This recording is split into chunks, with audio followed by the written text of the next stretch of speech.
pencegahan yang paling utama adalah vaksinasi. Tadi maksimal untuk umur yang bisa vaksin tuh berapa kira-kira, Dok? Sehat bersama NK Health. Kira-kira ada nggak sih cara pencegahannya nih? Karena misalnya nih, kita tahu ya ada teman kita yang kok kita taunya kan dari luar ya, dari visual ya. Benar. Agak kuning, beda atau ya.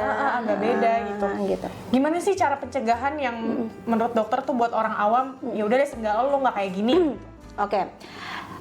Sebenarnya pada saat kita baru lahir, kita kan punya 5 wajib imunisasi ya. Iya, salah satunya adalah hepatitis. Hepatitis B itu tuh dilakukan pada saat bayi baru lahir pasti disuntikin. Nah, baru nanti di bulan kedua, ketiga, dan keempat. Tetapi itu pasti tidak akan bertahan lama, makanya kita dewasa disuruh ada vaksin lagi. Iya, betul. Nah, pencegahan yang paling utama adalah vaksinasi. Itu yang paling penting. Sekarang sudah ada vaksinasi B dan A. Nah, itu tuh. Jadi, pertama pencegahannya adalah vaksinasi. Yang kedua adalah diusahakan tidak memakai barang berbarengan. Contohnya. Wah, sekarang sering banget kalau nongkrong ya. Iya, nongkrong kayak tuh sedotan, satu gelas, satu sendok, nah itu berbahaya. Itu beresiko juga terjadinya hepatitis itu.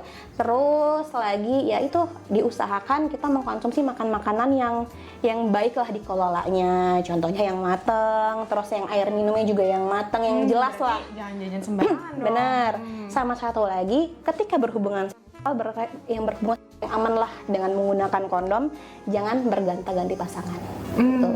Itu pencegahan yang paling efektif untuk mencegah penyakit hepatitis itu.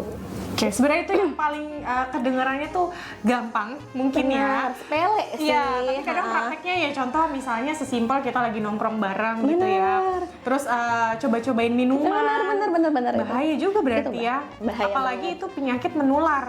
Benar. Oke. Terus Dok, kalau misalnya vaksin tadi berarti kan kita dari bayi. Nah, aku juga lupa sih sebenarnya ya. Kita masih lupa lah. Kita udah vaksin lengkap atau belum nih? Benar, nggak ada kartunya juga kan. Berarti bisa dilakukan dari kita masih kecil. Ada maksimal nggak Dok kira-kira vaksin? Dan juga kita boleh nggak misalnya ya namanya pencegahan ya, misalnya lagi nggak ada apa-apa, lagi nggak ada kasus apa-apa, ya udah gue mau vaksin aja deh. Mau tambahan yang penting vaksin lengkap. Itu boleh nggak? Boleh dong, boleh, nggak ada masalah. Jadi kebanyakan orang ketika mau vaksin dicek dulu nih. Jadi itu ada pemeriksaannya. Jadi untuk melihat kita punya nggak sih antibodi kadar vaksin di tubuh kita. Nah itu ada di lab, itu bisa dicek. Nah nanti keluarlah hasilnya. Ketika tahu hasilnya itu dokter yang menentukan kira-kira akan perlu vaksin atau enggak gitu. Jadi ya pada saat dewasa ya perlu banget, apalagi bagi orang-orang khusus. Orang-orang khusus ini seperti apa? Tenaga medis. Nah, tenaga medis itu sekarang sudah wajib dilakukan vaksinasi. Jadi kayak yang perawat, bidan, dokter, mereka sudah wajib untuk dilakukan vaksin hepatitis gitu. Karena kan berisiko ya kita ya. Betul, gitu. betul. Apalagi selalu kontak dengan pasien ya. Pasien selalu berganti-ganti gitu ya. Berarti tadi maksimal untuk umur yang bisa vaksin tuh berapa kira-kira Dok? Dari bayi bisa. Bayi, anak, dan dewasa. Dewasa. Untuk yang yang manula itu kira-kira ada batas maksimal usia nggak? Semua aja bisa divaksin gitu. Selama kondisinya sehat dan tidak ada kontraindikasinya ya seperti penyakit-penyakit penyerta lah, kayak yang kanker, yang penyakit berat lah gitu. Jadi kalau misalnya nih Dok, kita punya komplikasi penyakit lain, terus kita mau vaksin, lebih baik kita cek kadar yang tadi dulu atau ya udahlah kan gue nggak ada ciri-ciri yang tadi nih, bisa nggak langsung vaksin aja gitu? Baiknya apa dulu nih Dok langkahnya? Gini, kalau misalnya kita ngerasa kita emang belum pernah sama sekali vaksin, kadang kan ada beberapa orang yang dewasa kayak pengen lah divaksin ulang, mungkin udah lama, udah 5 tahun yang lalu gitu, kayak gitu kan. Benar. Nah itu lebih bagus dicek dulu. Jadi dilihat kadarnya, perlu berapa dosis nantinya. Karena kan vaksin hepatitis B itu bukan hanya 1, 3 dosis. Apalagi ada vaksin tadi hepatitis A ya? Iya, dia tuh ada yang gabungan A, B, sama yang B. Nah, itu tuh harus dilihat dulu kadarnya berapa untuk menentukan kira-kira berapa dosisnya nanti. Gitu.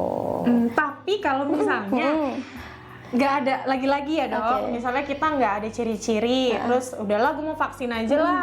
nggak apa-apa nggak kalau misalnya kita nggak cek kadar dulu? Nggak apa-apa, sebenarnya nggak ada masalah. Nggak ada gitu. masalah Nggak ada, juga ya? dan nggak ada efek sampingnya gimana-gimana gitu. Daripada, jadi lebih baik vaksin daripada nggak sama sekali. Oh mungkin gini kali ya, misalnya di remaja kita udah pernah vaksin, terus tadi kan ada 3 dosis ya, terus kita nggak ngelanjutin nih, terus nanti pada saat dewasa kita ingat, oh ya kemarin gue nggak ngelanjutin sampai dosis ketiga, terus kalau mau vaksin lagi mungkin itu yang harus dites kadarnya Bisa, itu ya? bisa atau diulang dari awal.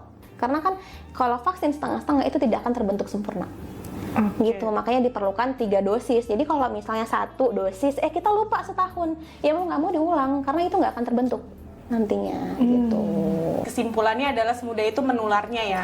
Benar, kelihatannya sepele tapi berbahaya. Oke, dan sebenarnya juga dari penularan tadi juga cara pencegahannya menurutku masih bisa diikuti oleh orang-orang kayak kita nih, kayak contoh vaksin, ya kan tinggal ikutin aja dosisnya sampai selesai gitu ya dok ya. Benar. Oke, duh, saya juga baru tahu nih beberapa tadi untuk penyakit hati, penyakit liver, hepatitis, Iya, ya bahkan itu sama hati, sama liver, ya, benar. karena kalau dari penyakit hati terus ke hepatitis tuh kayaknya suatu kata yang berbeda gitu. Ternyata itu satu hal yang sama gitu ya.